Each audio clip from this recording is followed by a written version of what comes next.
ప్రతి ప్రేమ జంట సీతారాములు కాకపోయినా వాళ్ళు గెలిపించడానికి మాత్రం నువ్వే ఉండాలి.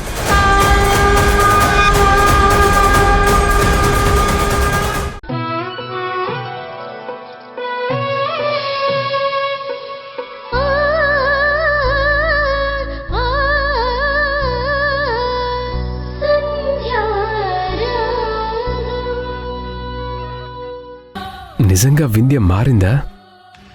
మారినట్టు నటిస్తుందా? తను నిన్ను హక్ చేసుకొని నీ చెవిలో ఏదో చెప్పింది. ఏం చెప్పింది సంధ్య?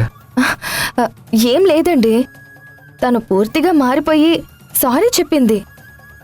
బాబు, ఏం జరిగింది? మీరిద్దరూ ఎక్కడికి వెళ్లారు? వింధ్య పైన పోలీస్ కంప్లైంట్ ఇచ్చాను అత్తయ్య. పోలీసులు వచ్చి తనను అరెస్ట్ చేశారు. చెయ్యని తప్పుకి మనకి శిక్ష పడ్డం కాదు, చేసిన పాపానికి తనకి శిక్ష పడే పరిస్థితి వచ్చింది. సంధ్య వింధ్యని క్షమించి ఆ కేసు విత్డ్రా చేయించింది.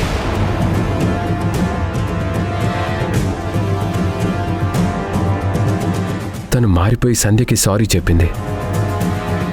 కానీ నాకు తన మీద ఇంకా అనుమానంగానే ఉంది. ఏమండి, మీరు అవన్నీ ఏం పట్టించుకోవద్దండి. ఏంటే పట్టించుకోకుండా ఉండేది? అసలేంటే నువ్వు వింధ్య అన్ని బాధలు పెట్టాక ఇంకా వింధ్య మీద జాలి చూపిస్తున్నావా?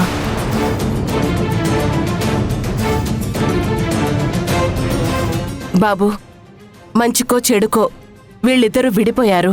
విడిపోయిన వాళ్ళు ఇలాగే దూరంగా ఉంటే ఎంతో బావుంటుంది.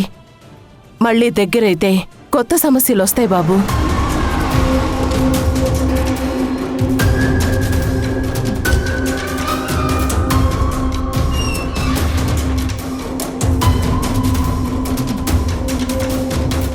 సంధ్యా, సంధ్యా. ఆంటీ. వాణి గారు కూర్చోండి. సంధ్య ఎక్కడండి? సంధ్యా.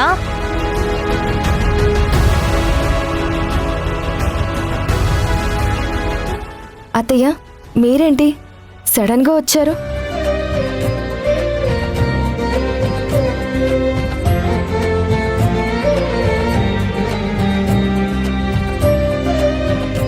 రేపు మా ఇంట్లో శుభకార్యం ఉంది, మీరందరూ తప్పకుండా రావాలి. శుభకార్యమా? ఏం శుభకార్యం? అదేంటమ్మా, నీకు ఆల్రెడీ ఫోన్లో చెప్పాను కదా వింధ్య ప్రెగ్నెంట్ అని. వింధ్యకి రేపు సీమంతం జరిపించబోతున్నాం.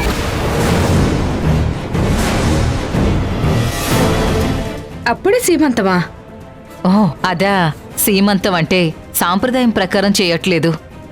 నా కోడలు ముచ్చట పడింది, తనకి ప్రతి నెల సీమంతం జరిపించమంటుంది. అందుకే బంధువుల్ని ఫ్రెండ్స్ని అందరినీ పిలిచి గ్రాండ్గా సీమంతం చేస్తున్నాం. మీరందరూ తప్పకుండా రావాలి. చాలా సంతోషం. నా కొడుకు కోడలు ఇద్దరు వస్తారు. మీరు మాట్లాడుతూ ఉండండి, నేను ఇప్పుడే వస్తాను. ఆంటీ, నేను చదువుకుంటాను. అత్తయ్య, మీరు తొందరపడుతున్నారు. వింధ్య ప్రెగ్నెంట్ అని ఎవరు కన్ఫర్మ్ చేశారు? డాక్టరే కన్ఫర్మ్ చేశారా? అవునమ్మా, డాక్టర్ టెస్ట్ చేసి కన్ఫర్మ్ చేశారు. ఇప్పుడు ఆ డౌట్ నీకెందుకు వచ్చింది?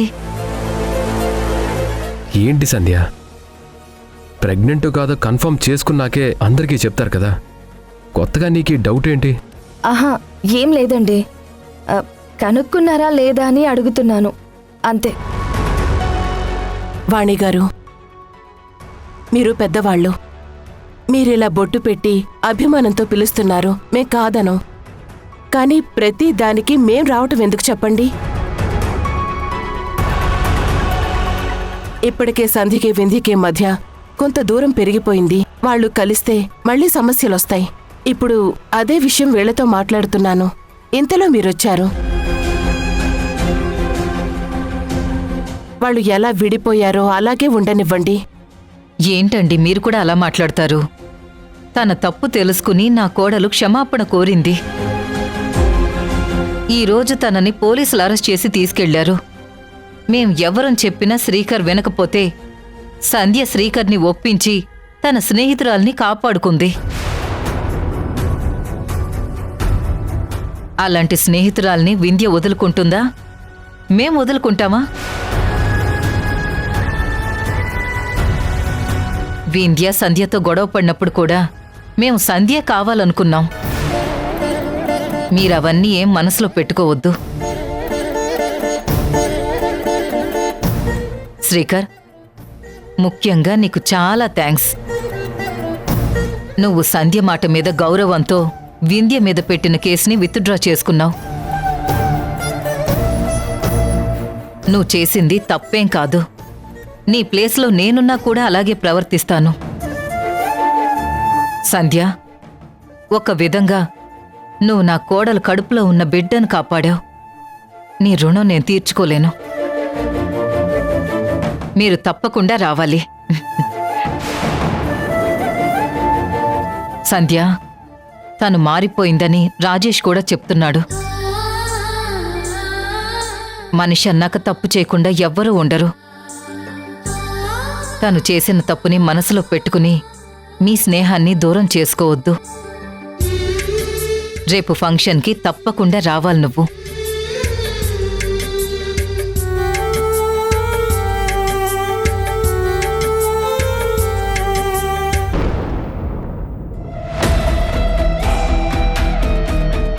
కడుపులో తినదరక్క ఇలా వామిటింగ్స్ చేసుకుంటోంది. ఇదేం ప్రెగ్నెన్సీ కాదు. నాకు ప్రతి నెల శ్రీమంతం జరిపించాలత్తయ్య. ఇదెక్కడ గోలా? ఇంకి పెళ్లి సుబ్బు చావుకొచ్చినట్టు ఈ వింధ్య ప్రెగ్నెన్సీ నా చావుకొచ్చిందేంటి? తను ప్రెగ్నెంట్ అని వింధ్య ఏదేదో ఊహించుకోవడం ఏంటో. నేను చెప్పిన అబద్ధానికి అత్తయ్య వాళ్ళు ఎక్కడెక్కడికో వెళ్ళిపోవడం ఏంటో. చివరికి శ్రీమంతం దాకా వెళ్ళిపోయారు. ఈ విషయం చాలా దూరం వెళ్తుంది. ఈరోజు కాకపోతే రేపైనా నిజం తెలిసిన తర్వాత అసలు ఫస్ట్ ప్రెగ్నెన్సీ అని కన్ఫర్మ్ చేసింది ఎవరు అని నా పేరు చెప్తే అందరూ నన్ను చితకబాతారు. అది జరగడానికంటే ముందే నేనే వెళ్ళి విషయం చెప్పడం బెటర్. లేదంటే నేనే అడ్డంగా బుక్ అయిపోతాను. అసలే రేపే ఈ హడావిడి అంతా. ఉత్తిత్తి ప్రెగ్నెన్సీకి ఉత్తిత్తి సీమంతం అన్న ఫీలింగ్ కూడా వచ్చేస్తుంది. అందరూ డిసప్పాయింట్ అవుతారు. అమ్మో, అది నాకే ప్రమాదం. నేను వెళ్ళి నిజం చెప్పాలి. Sister, sister, sister, sister, sister. ఏంటి హడావుడిగా ఉన్నావు? అంత పెద్ద పెద్ద కేకలు వేస్తున్నావేంటి? అబ్బే ఏం లేదు మావయ్య. నిజం చెప్పు. నీ వాలకం చూస్తుంటే ఏదో చెప్పాలనుకుంటున్నావు కానీ చెప్పలేకపోతున్నావు. తడబడుతున్నావు అనిపిస్తుంది. వింధ్య ప్రెగ్నెంట్ అయినప్పటి నుంచి చూస్తున్నాను. నీ ప్రవర్తనంతా తేడాగా ఉంది. విషయమేంటి? అయ్యో ఏం లేదని చెప్పాను కదా మావయ్య. ఏదైనా ఉంటే నేను వింధ్య సిస్టర్తో మాట్లాడతాను. వింధ్యతో ఎందుకు? నాకు చెప్పు. అంటే మావయ్య, ఈ విషయం ఎలా చెప్పాలో ఏంటో తెలియడం లేదు.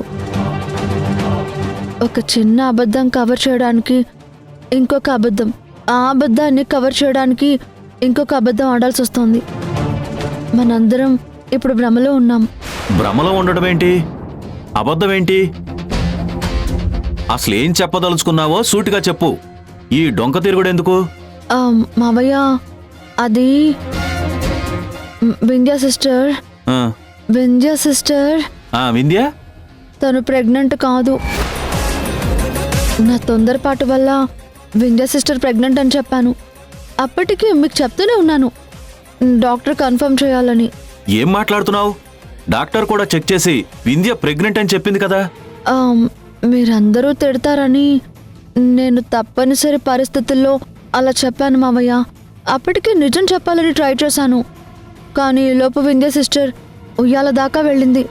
బిడ్డకి పేరు పెట్టే వరకు వెళ్ళిపోయింది. ఇప్పుడు ఏకంగా శ్రీమంతం వరకు వెళ్తుంటే నాకు భయమేసింది.